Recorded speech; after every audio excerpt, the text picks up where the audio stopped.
I was just listening to the radio because, yeah, I still do that. And I heard this song that I haven't heard in a long time.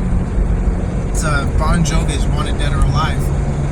And it's pretty funny because I used to think they were like the greatest band ever. And like now look at me, I'm all like a big old, you know, metalhead and stuff, right? And it got me thinking of like how some people never leave their genres of music that they like because they just like what they like, and they just they're kind of content with it, they stick with it.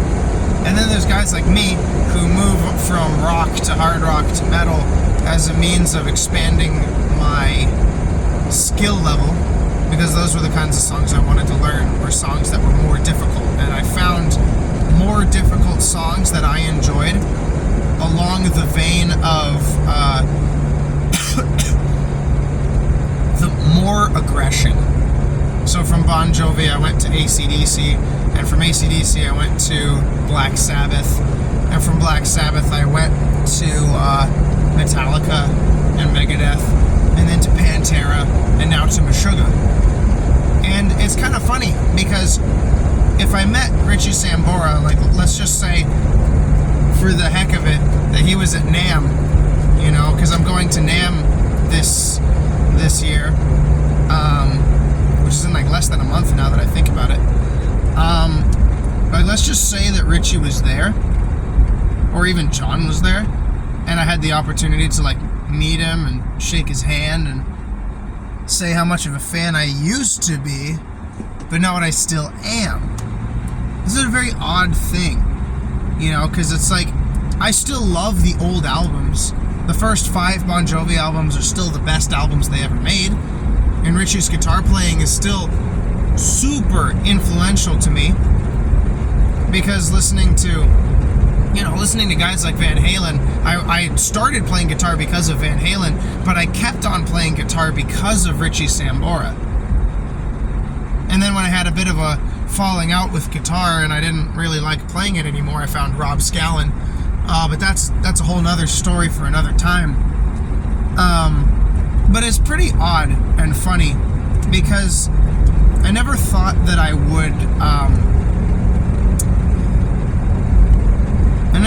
would stop liking the guys that I liked at the time when I was liking them.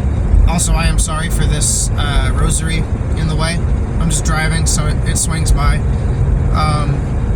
It's very strange to be listening to songs. I actually even played Wanted Dead or Alive recently for my girlfriend, because Dad pulled out his acoustic and I pulled out my acoustic, and she was in the room, and Dad just started playing the opening chord, and I started playing it because he has a 12 string and I have a 6 string, and we used to play it a lot together. That's like one of our big songs. It's Wanted Dead or Alive and Over the Hills and Far Away by Led Zeppelin. Those are our two songs. And my girlfriend said she hadn't heard Bon Jovi in a while, and she loves the song. Which was something strange to hear, because I haven't heard that in a really long time. Because nowadays I'm like, you know, playing other stuff. I've always been playing other stuff now. And like when I first played live, okay, I can switch the AC out of defrost here. When I first played the live, I played a punk cover band of sorts. But then we threw Tom Sawyer by Rush into the mix because, I don't know, just randomly we threw it in. And my little brothers all know me as, you know, Tom Sawyer now, a little bit. They really liked it. And I always,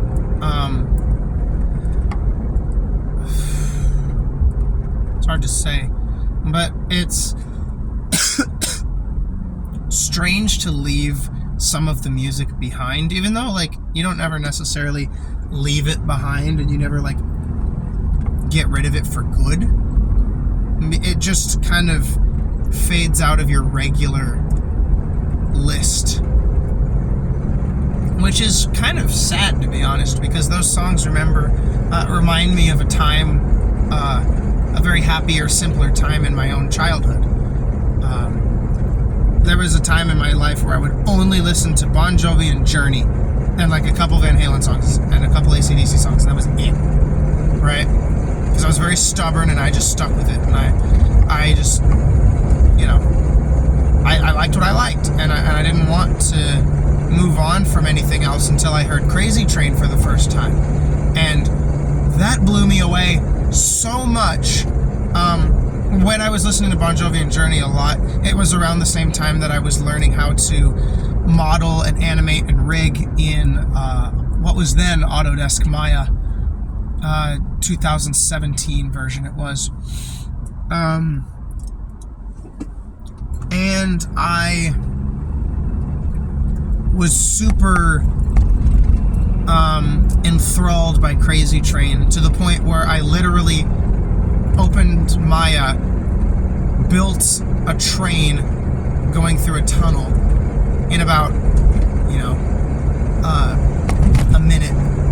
I just slapped a bunch of shapes and polygons together. I called it a train, and I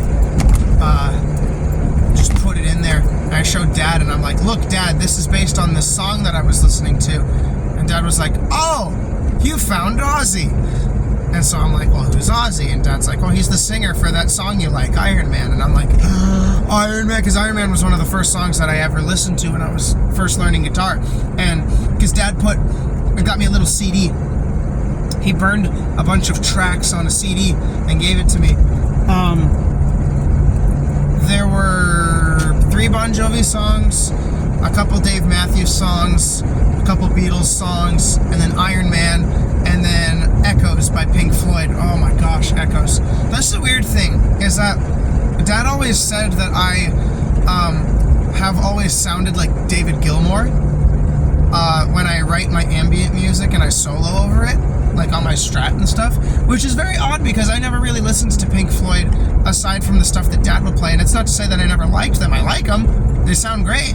I understand why they were popular for their time and why they were revolutionary. But it's not something I turn on for myself. But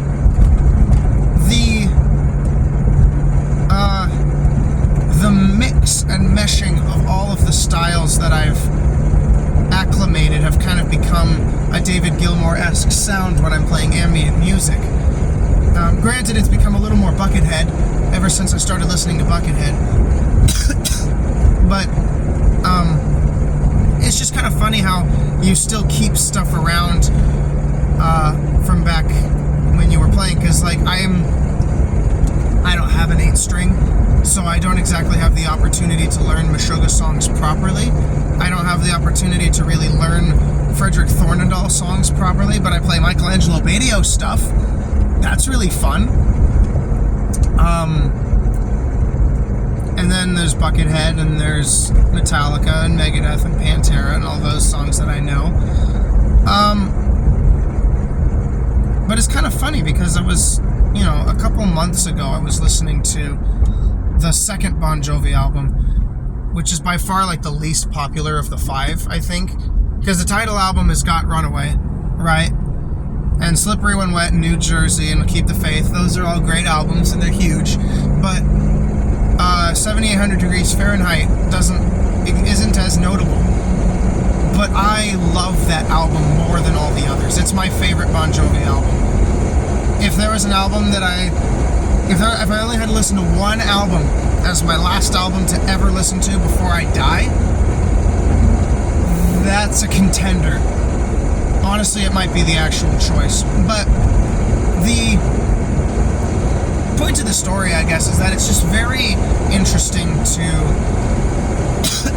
listen back to the music that really got you started, and you hear it differently. Like, I remember listening to,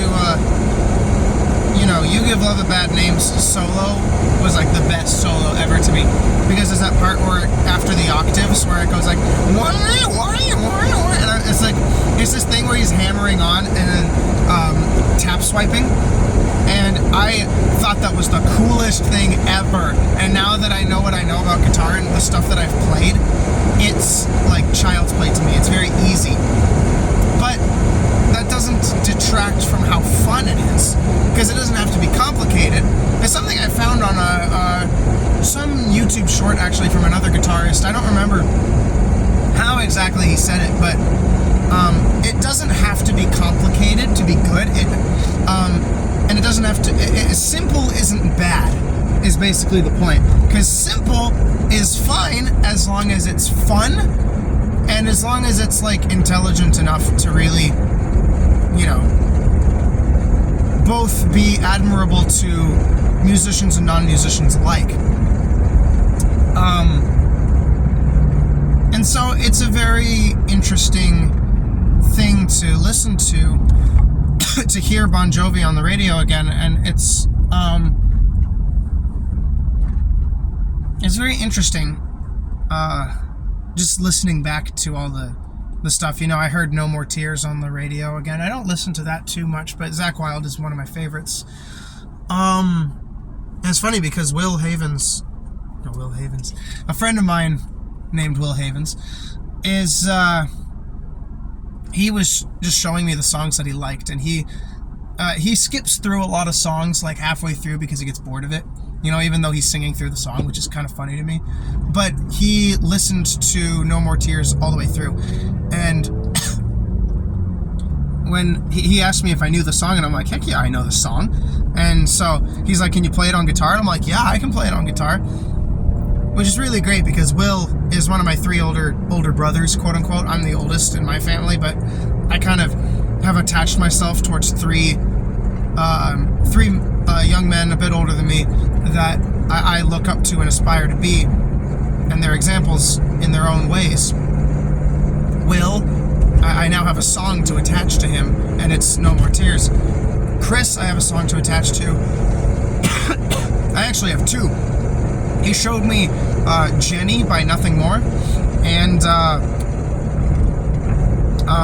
Talkin' Shit by Troy, The Reality of Yourself.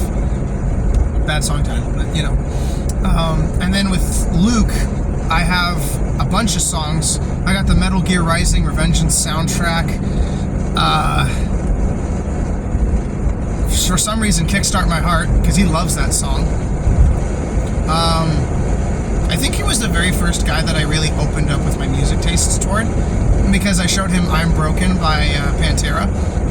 And I can't tell if he liked it or not, but he tolerated it, so, you know, there's that.